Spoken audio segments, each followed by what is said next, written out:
President Biden spoke for the first time since President-elect Donald Trump defeated his vice president in the 2024 election.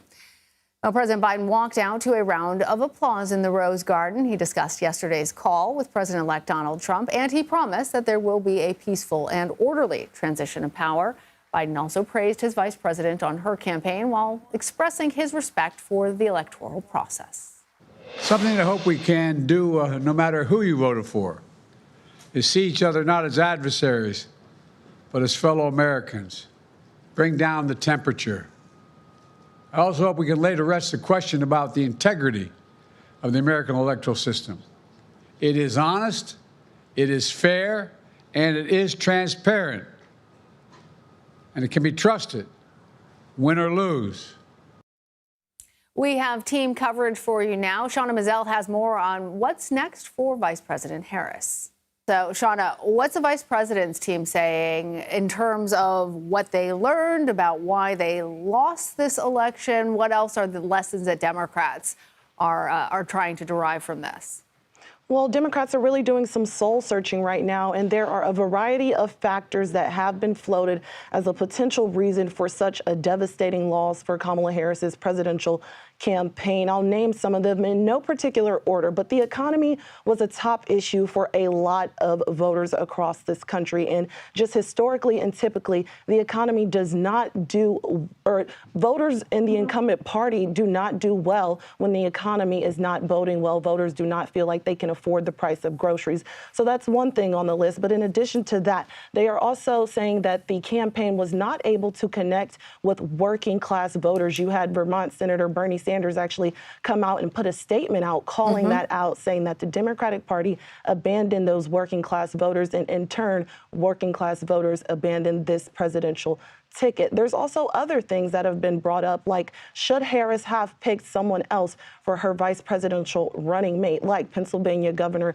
Josh Shapiro? We know he was on the short list, and some folks are saying that he could have helped her win the Commonwealth of Pennsylvania. But with such a devastating loss like the one Harris faced, even winning in Pennsylvania would not have helped when the entire rest of that blue wall crumbled. Yeah. Shawna, we did hear from the vice president a pledge for a peaceful transition of power, and she conceded the election, but she said she was not conceding the fight. Talk to us about her role in the transition, as well as her role in the Democratic Party moving forward. That's right. Vice President Kamala Harris came out and spoke to her supporters in her concession speech at her alma mater, Howard University, yesterday, said she's not conceding the fight, but did acknowledge that she would do her part in the peaceful transfer of power. And what that means is that she will oversee the certification of the election in Congress, in the Senate. That's what Mike Pence was doing on January 6th. Vice President Kamala Harris and Joe Biden making it very clear that they will do their part. But as for what that means for her role in the Democratic Party moving forward, that really remains to be seen. Could she possibly come out and run again in 2028? If she does, it will likely be a very crowded Democratic primary field like we saw in 2020 when there were about 20 candidates. And this marks Harris's second loss for that White House bid. She lost in 2020, lost again just yesterday. But we also know that Joe Biden took about 30 years from his first presidential run until actually winning and getting into the White House. All right, Shawna Mizelle, thank you. Thanks, Lana.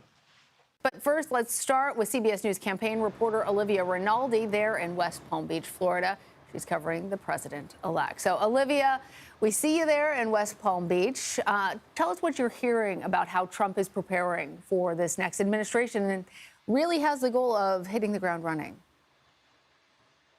Well, we know that the team around him is already underway making quick work of this transition. We're starting to hear names percolate in different roles, but I'm struck by the fact that a senior advisor just hours after the election was called, or rather Trump spoke on election night, telling me that they're going to work very quickly on this transition. We know the transition team consists of his two sons, Donald Trump Jr. and Eric Trump, but also Howard Lutnick and Lyndon McMahon. Those are two GOP mega donors, longtime friends of the former president who've been giving him advice. But they're starting to hear some names that are popping up that are making their opinions known. That includes RFK Jr., Robert F. Kennedy Jr. Of course, once he endorsed the former president, he was really brought into the MAGA movement, and the base really respects his opinion and listens to him quite closely. So things that he says, like fluoride being removed from the water, are things that are being discussed as a result.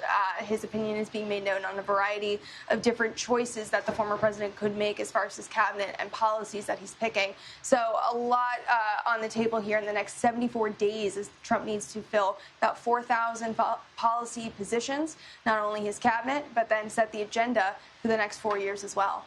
And Olivia, you mentioned the cabinet. Do we have any other indication about who President-elect Trump might be considering for cabinet positions? Some names percolating, names we've been hearing the whole time. As we know, for Chief of Staff, former Speaker of the House Kevin McCarthy was someone who was being talked about, but he told Fox News just a little bit ago that he would say no to a Chief of Staff position. But also Susie Wiles, she's Trump's campaign manager, and she's the only campaign manager who's ever run a Trump presidential campaign that has stayed on from start to finish. From 2016, 2020, and 2024, she's the only person who's survived. So she's very well liked within the movement. She's very well liked by his base. She's quiet. She's methodical. She's a very hard worker. She's someone that could be considered for this Chief of Staff position. As far as the other positions, we're hearing a range of names from Secretary of State. That could be Marco Rubio, Senator from Florida, who could be a potential pick for Trump's vice presidential pick. He's someone who's very well liked by Susie Wiles and someone known very well by this Florida political community that he's part of. So a lot of names that we're tracking. I'm sure we're going to hear a lot more in the coming days and weeks of who's jockeying for what, who's getting what, who's the favorite. What's the strategy there? And we'll be tracking it all, Lana. We'll be tracking that. We'll also be tracking when President Biden he's extended an invitation to President-elect Trump to come to the White House. We'll be tracking when and if that happens as well. Thank you, Olivia.